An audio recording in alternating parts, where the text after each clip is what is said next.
entrego tudo, quero manifestar tua glória.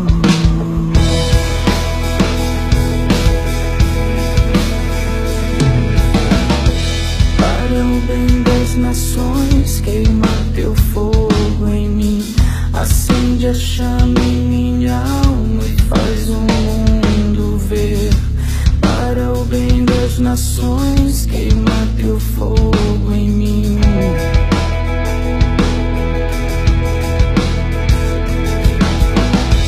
Para o bem das nações, queima teu fogo. Halu!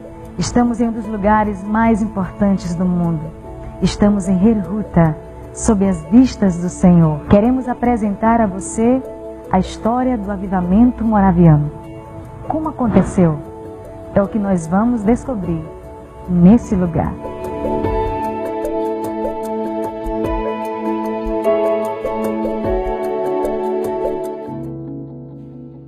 Depois da morte de John Hus, o pré-reformista, em 1415, a perseguição da Igreja Católica só aumentava aos que tinham aderido aos ensinamentos de Hus, o Ganso.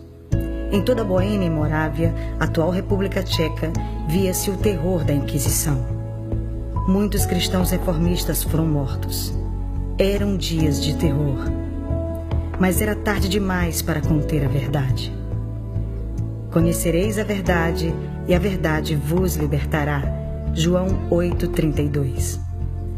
Para milhares de cristãos conhecer a verdade custou-lhes a vida, assim como para o seu precursor, John Hus, que foi queimado na fogueira da Inquisição. Mas na Boêmia, a verdade prevaleceu. As reformas hussitas tinham atingido toda a região e movimentos cristãos cresciam fora do sistema religioso da Igreja Católica. Para entender Herhuta, é necessário saber o início de tudo. E o início de tudo foi aqui, em Praga, República Tcheca. Essa região antes era dividida em duas, Boêmia e Morávia. E aí que você pode lembrar, os moravianos, exatamente, saíram daqui depois de toda a perseguição religiosa, saíram fugidos e foram a Herhuta. E lá eles se refugiaram nas terras de Zinzendorf. A Boêmia e a Morávia era praticamente composta pelo povo tcheco, mas em sua maioria pelo povo eslávico. Mas em muitas cidades haviam comerciantes alemães. Os dois países, a Morávia e a Boêmia, tinham uma unidade política. Depois de Hus, tiveram uma unidade também de crença das verdades bíblicas. Basicamente, 50 anos após a morte de John Hus, os hussitas se reorganizaram no ano de 1457. No período da Reforma Protestante de Lutero, em 1517, haviam entre 150 a 200 mil membros da Reforma Hussita e 400 igrejas por toda a Europa Central. Mas no levante da Guerra dos 30 Anos, século XVII, a Boêmia e a Morávia foram dominadas por um rei católico romano, o qual desencadeou uma terrível perseguição contra os moravianos. 15 de seus líderes foram decapitados. Os membros da igreja foram mandados para os calabouços e para as minas para trabalhos forçados. Suas escolas foram fechadas, bíblias, inários, catecismos e escritos históricos foram totalmente queimados. E os hussitas se espalharam. De fato, 16 mil famílias repentinamente se tornaram refugiadas. Por quase 100 anos, procuravam fugir da perseguição. Por causa disso, formaram uma poderosa rede de cristãos clandestinos através de pequenos grupos.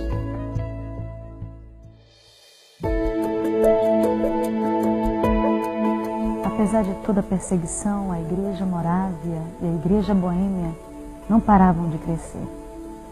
E a causa do maior crescimento depois do Espírito Santo se deu por causa de um homem que Deus levantou, muito inteligente, cheio de Deus. O seu nome, Johann Amos Comenius.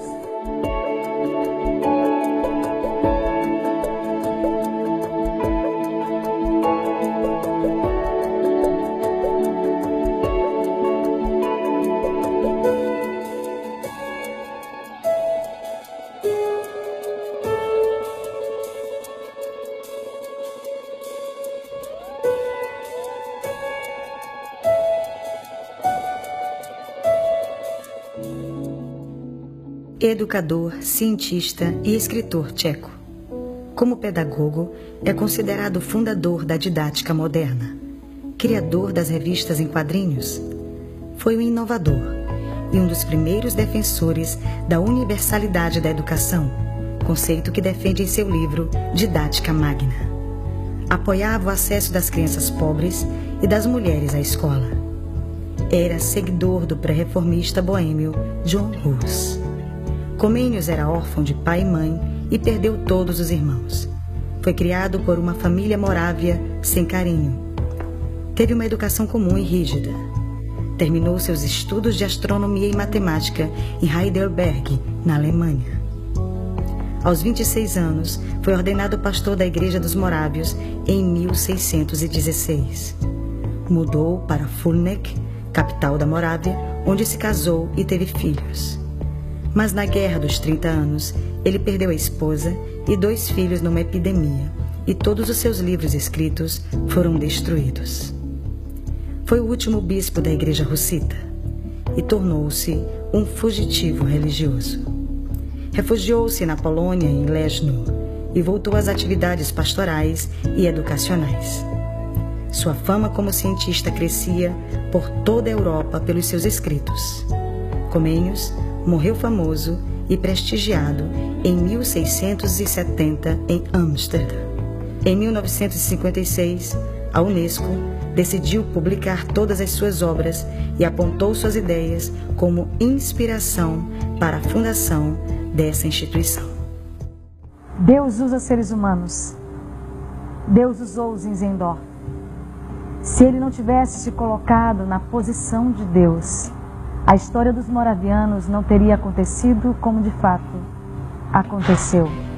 Nós queremos apresentar a você a história dos moravianos e todo o legado de Zinzendorf.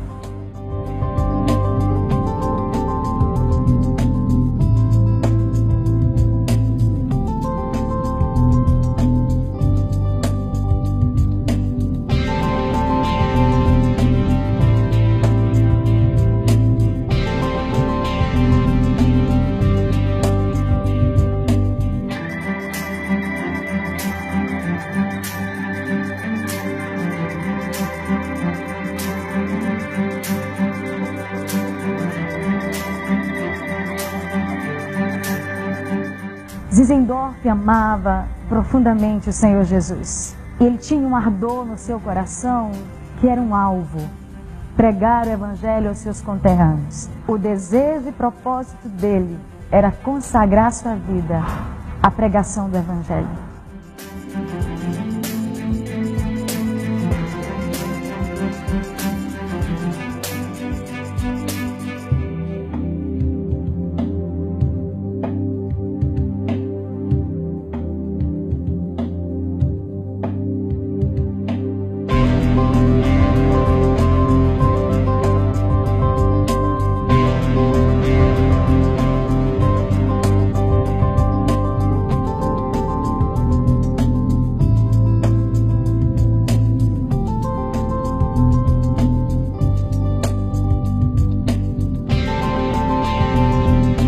E aqui começa a história do avivamento moraviano. Apesar do interesse pelas coisas de Deus e de sua obra, ele encontrou forte oposição por parte de sua avó e do seu tutor, que o levaram de Halle para estudar direito na Universidade de Wittenberg, no período de 1716 a 1719. Fizeram isso para que ele pudesse ingressar no funcionalismo público, como era o desejo insistente de sua família. Mesmo estudando as leis, ele consagrava seu tempo vago ao estudo da teologia e muitas vezes passava noites inteiras em oração e estudo bíblico. Numa viagem de turismo pela Europa, o conde visitou a galeria de pintura em Düsseldorf e viu o quadro de Cristo com as seguintes palavras embaixo: "Eu tudo fiz por ti, o que tu fazes por mim?" E isso tocou-o tão profundamente que o levou a refletir a respeito de Cristo. Ele sentiu-se como se não pudesse responder a essa pergunta e saiu dali decidido a a dedicar sua vida ao serviço de Cristo.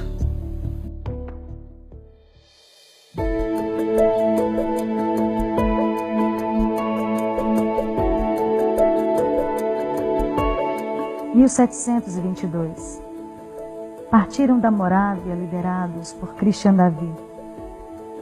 Passaram 12 dias viajando por montanhas e chegaram aqui, em Berthelsdorf.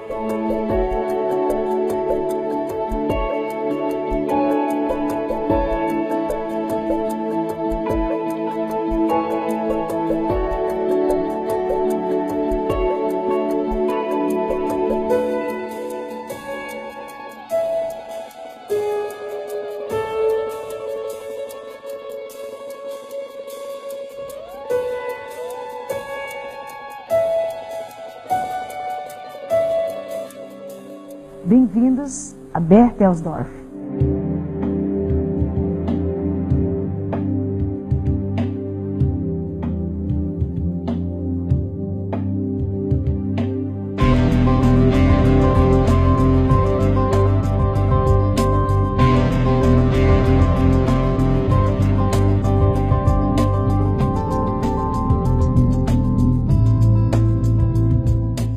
Zinzendorf permitiu que os irmãos boêmios e morávios, que procuraram abrigo na Saxônia, viessem para esse lugar.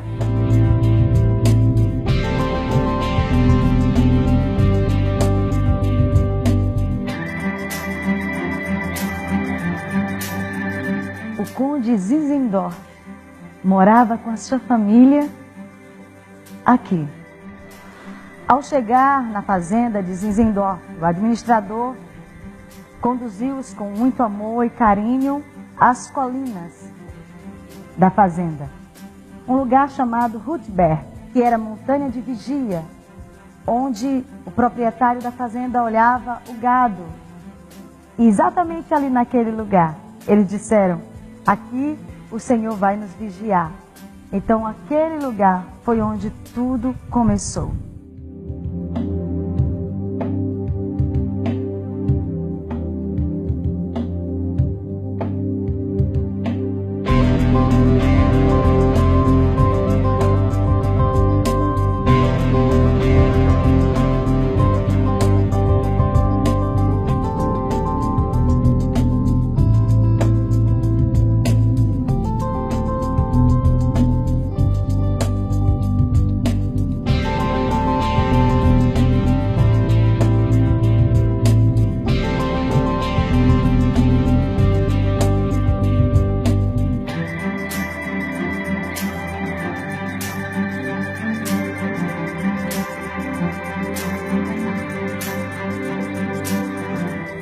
De maio de 1724.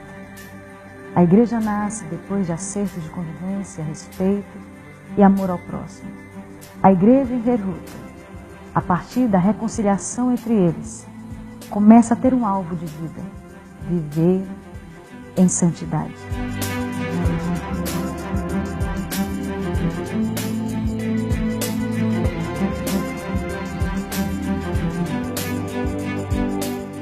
Mas no dia 13 de agosto de 1727, a Igreja dos Irmãos renasce espiritualmente. A Unitas Fratrum, aquela que se originou com os irmãos tchecos e foi estabelecida por Comênios. Agora Deus permite a Igreja dos seus antepassados renascer. Cearam juntos, choraram, e Zinzendorf reestabelece a Igreja dos Irmãos Moravianos. Não demorou tanto para que começassem a ocorrer os conflitos entre os irmãos. Por questões culturais, doutrinárias, eles discutiam a respeito de tudo. Em meio a acertos e dificuldades, houve um grande dia, 12 de maio de 1727. A comunidade chegou a um ponto comum. Zinzendorf pregou um sermão de aproximadamente 3 horas que se referia à comunhão entre os irmãos. E nesse discurso houve um grande avivamento entre eles. Nesse dia houve perdão, arrependimento, muita lágrima. E eles abraçavam uns aos outros, arrependidos e pedindo perdão. Com o mover de comunhão e quebrantamento, essa comunidade estava prestes a viver um dos maiores avivamentos da história da igreja. Em 13 de agosto de 1727, Zinzendorf e mais alguns irmãos morávios se reuniram para orar e conversar. Passaram a noite inteira. E nesse dia, seus corações arderam para orar 1 hora por dia, revezando 24 mulheres, 24 homens. Essa oração durou mais de 100 anos. Uma das principais passagens bíblicas usadas para esse mover foi Levítico 6:13. O fogo arderá continuamente sobre o altar e não se apagará. Com essa unção de reconciliação, algo novo também aconteceu. 24 mulheres, 24 homens decidiram orar sem parar, apenas 1 hora por dia. E essa oração durou mais de 100 anos. Que avivamento Deus manifestou depois da reconciliação dos irmãos, depois da relação de intimidade com Ele, depois da busca pela santidade pessoal. Deus então desperta o coração desse povo para orar sem parar. Depois dessa unção revelada, Deus fala para eles, então está na hora de serem enviados para as nações da terra. Nesse dia memorável, eles cearam juntos, choraram e chegaram a declarar: agora aprendemos a amar. Impulsionados por esse mover de reconciliação, de amor mútuo, Deus não perdeu tempo. Semanas depois, estabelece um fogo no coração desses irmãos para o envio missionário para todas as nações onde eles puderam alcançar. Houve, de fato, um despertamento missionário a partir da reconciliação daquela pequena igreja. Os irmãos moravianos eram um povo simples, amoroso e cheio de Deus. Viviam da agricultura e do artesanato, mas o melhor ainda estava por vir.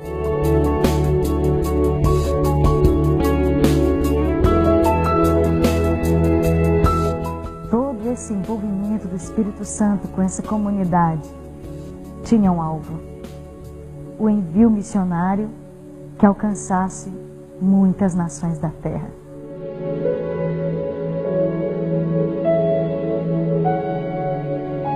O emblema da igreja é um cordeiro com uma bandeira vitoriosa, que significa: o cordeiro venceu, vamos segui-lo. Em 1731, o conde Zinzendorf conheceu um ex-escravo africano da ilha de São Tomé convertido a Jesus Cristo, que lhe fez um apelo para enviar missionários para ensinar o Evangelho ao seu povo. Ao saber disso, a comunidade de Herrhuter agiu rapidamente. Um jovem artesão chamado Leonard Dober e um carpinteiro de nome David Netschmann responderam ao chamado. Desde então, muitos foram a lugares impossíveis de alcançar. Os fundamentos da Igreja dos Morávios, ou Unitas Fratrum, que significa unidade dos irmãos, eram unidade cristã, unidade pessoal, piedade, vida santa, fé, missões e música. O testemunho dos irmãos morávios queimou o coração de muitos avivalistas, como John Wesley, William Carey e muitos outros. Muitos missionários morávios chegaram a se vender como escravos e ir a lugares distantes, como Suriname e outros lugares da América do Sul. A unção evangelística dos moravianos era tão poderosa que se prepararam para entrar no Brasil e o governo brasileiro os impediu, temendo uma grande conversão. Foram à Letônia e a outros países da África. Zinzendorf tornou-se um pregador com muito ardor missionário, dando ênfase à proclamação do evangelho cristocêntrico. Contribuiu de forma significativa para o despertamento e consciência missionária das igrejas daquela época. Para alcançar esse objetivo, viajou por vários países, inclusive para a América, com a finalidade de influenciar o maior número de pessoas possível para esta grande obra que até então escapara da ênfase de grandes homens de Deus. Zinzendorf tornou-se o líder espiritual do movimento moraviano por mais de 30 anos, inspirando e guiando a igreja para as atividades missionárias em todo o mundo. Essa cidade foi terrivelmente atingida pelos nazistas. Apesar disso, a cidade respira Zinzendorf e a história dos irmãos moravianos. Ruas, hotéis, casas e adoradores do mundo inteiro vêm adorar aqui. É para lá que nós estamos indo, para a torre de vigia, Herrhute, sob as vistas do Senhor.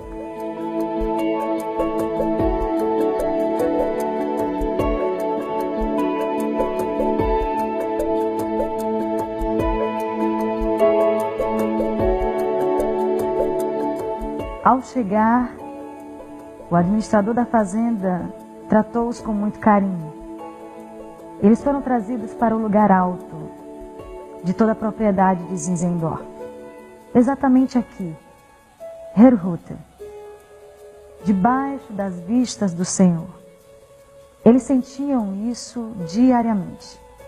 Não só para os moravianos, mas Herrhute se tornou um refúgio para huguenotes e anabatistas, dentre muitos outros refugiados religiosos que procuraram em Zinzendorf um abrigo.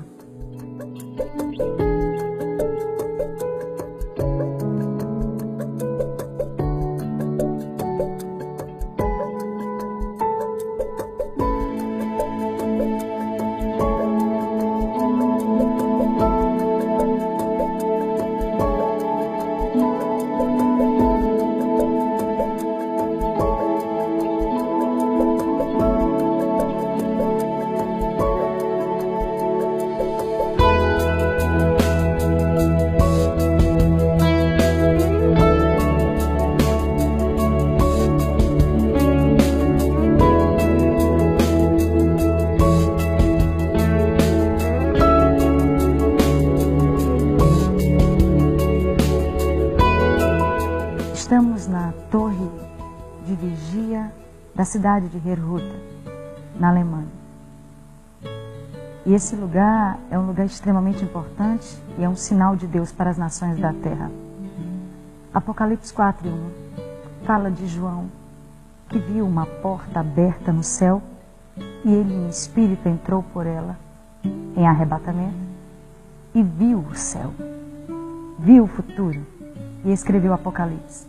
Há uma porta aberta no céu para nós em nossos dias, ainda hoje, todo o tempo.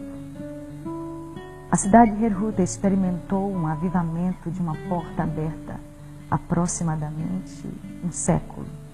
Há quem diga que foi mais de 100 anos. Nesses últimos dias, Deus tem despertado a sua igreja em todo o mundo para levantar torres de vigia, torres de adoração por sua nação.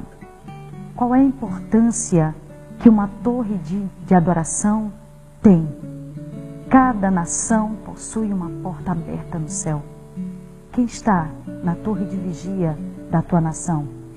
Quem está velando pela tua nação?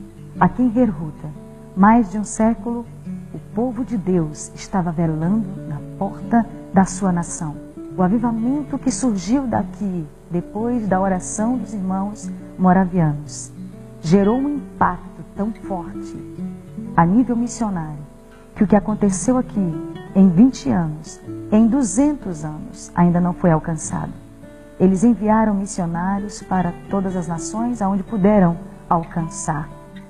O interessante nesse ponto é que há um link entre a cidade de Jerusalém e as torres de oração e adoração no mundo. Há aproximadamente hoje 15.000 torres de adoração 24/7 ao redor do mundo. Em Jerusalém, uma já funciona há mais de 28 anos. Deus tem despertado a nação brasileira para ser torres de oração, para ser intercessores da nação brasileira. A cidade de Jerusalém possui 12 portas. A antiga cidade, mas até hoje, essas portas ainda são reverenciadas. Cada porta da cidade inclina para as nações da terra. O Brasil, pela sua extensão, para a glória de Deus, tem 2 portas inclinadas. É assombroso descrever Neemias capítulo 3 e capítulo 4 e perceber que todas as portas de Jerusalém tinham porteiros, tinham atalaias, tinham vigias. Eles estavam ali todo o tempo para proteger a cidade. Ora, se a cidade de Jerusalém tem 12 portas inclinadas para as nações, qual a importância dessas portas atualmente? A sua nação tem uma porta espiritual. Quem está nela? Quem é a torre de vigia? Quem está orando naquela torre? Quem está orando naquela porta? Eu estou em um lugar tão profético, tão poderoso, que depois de Jerusalém, nenhuma outra nação orou mais de 100 anos sem parar, a não ser em Jerusalém. Esse lugar teve uma oração que durou 120 anos. Os irmãos que receberam entendimento de orar, de hora em hora, 24 homens, 24 mulheres, oravam somente 1 hora por dia. Esse entendimento foi tão poderoso que passou de pai para filho. O que nós estamos esperando? O que a nação brasileira está esperando para viver algo que nunca experimentou?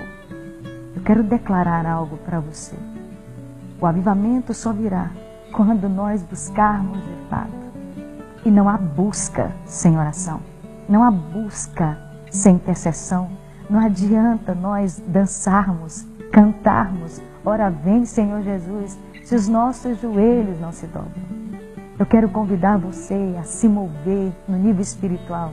Se você ainda não sabe como entrar nesse mover, eu quero convidar você a fazer parte da nossa caravana que vai subir a Jerusalém para ser treinado como torre de oração 24/7.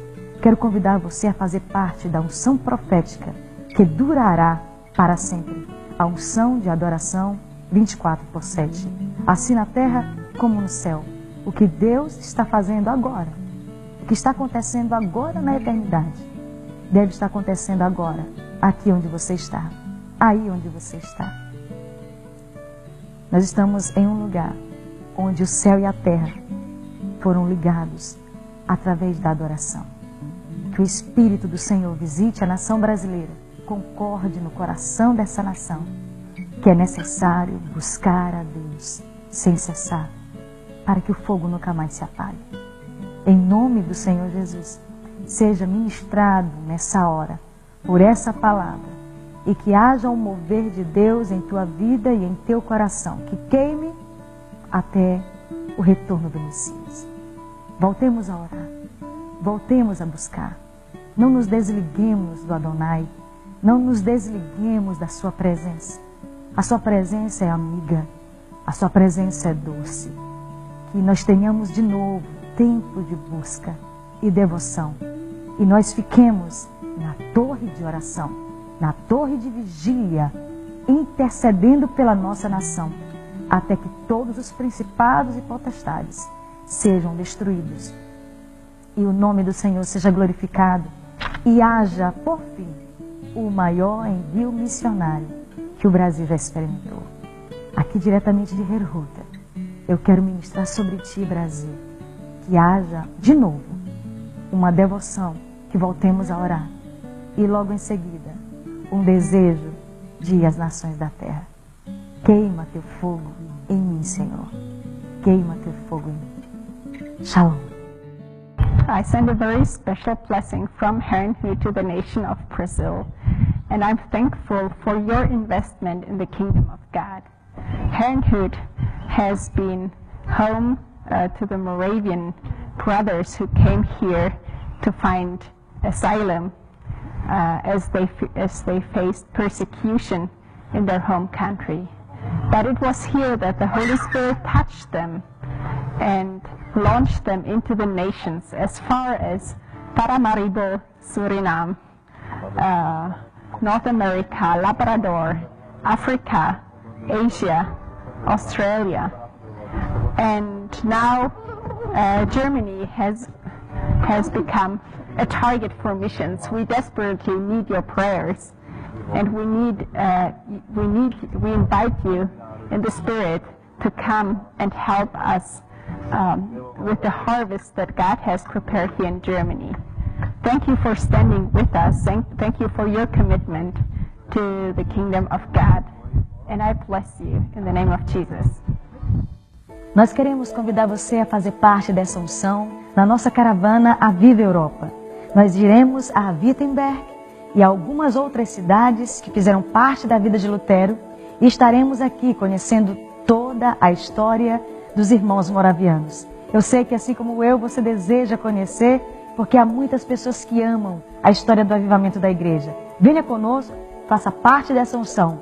Com certeza, a sua vida nunca mais será a mesma. E você vai receber de perto a unção que está nesse lugar. Herrhut, sob as vistas do Senhor. Herrhut, de fato, foi afetado pela glória de Deus. É interessante o que está acontecendo nesse lugar. Adoradores vêm do mundo inteiro adorar aqui, na torre, no cartão postal de Herrhut. Até no inverno, vêm buscar a face do Senhor, orar, cantar e pedir ao Senhor o despertamento que os moravianos um dia receberam. Queremos convidar você, faça parte da nossa caravana e esse lugar marcará a sua vida.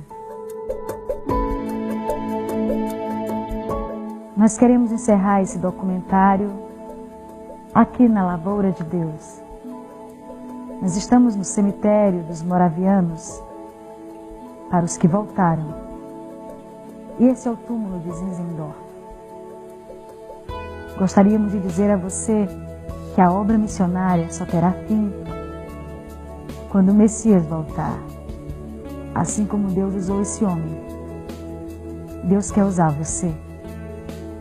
Atualmente, as duas unções que cercam Herrhut têm cercado muitas nações da terra. Há aproximadamente 15 mil torres de adoração 24/7 nas nações. E está havendo um despertamento missionário, um ardor por ganhar almas e por enviar missionários. Oremos para que a nação brasileira seja despertada nesse mesmo ardor que nós estamos vendo aqui. Hoje temos a memória de uma história que nunca terá fim, que será contada no céu.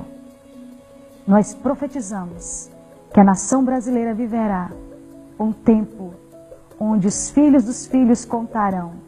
Nossos pais começaram a adorar 24/7. Nossos pais enviaram missionários.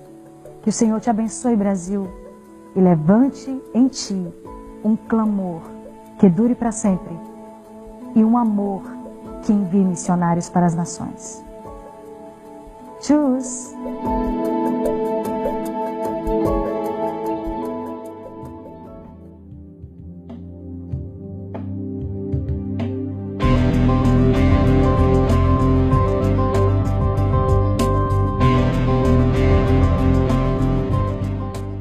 Gente, nós acabamos de entrar na fábrica da estrela de Herrhut.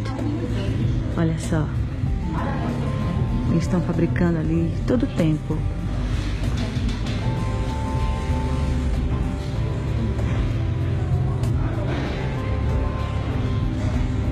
O que significa a estrela de Herrhut? A estrela morávia foi fabricada no século XIX em Herrhut, na Saxônia. Porém tem raízes na região da Morávia, hoje República Tcheca. Faz parte das tradições de Natal fazê-la e pendurá-la no primeiro domingo do Advento. Tradicionalmente, elas foram feitas para celebrar o Natal, especialmente por pessoas de ascendência morávia. A fábrica da Estrela Morávia em Herrhut, Alemanha, foi fechada durante a Primeira Guerra Mundial e sua fabricação foi interrompida. E na Segunda Guerra Mundial, a produção foi interrompida novamente, quando a fábrica foi incendiada. Nessa época, a produção mudou-se para a comunidade morávia na América. Hoje, a maioria das estrelas é produzida por uma fábrica nova em Herrhut, na Alemanha, e na Carolina do Norte, nos Estados Unidos, fundada em parte por imigrantes da Morávia.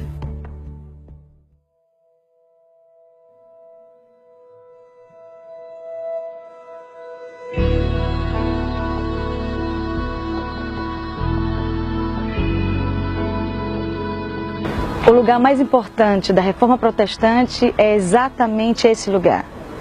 Essa porta foi onde Lutero pregou as 95 teses e onde a reforma de fato começou. Vale a pena reformar pela verdade. Hoje, 500 anos depois, Lutero ainda é lembrado como um homem que trouxe a verdade. Vamos passar por essas portas e declarar 500 anos de uma nova reforma.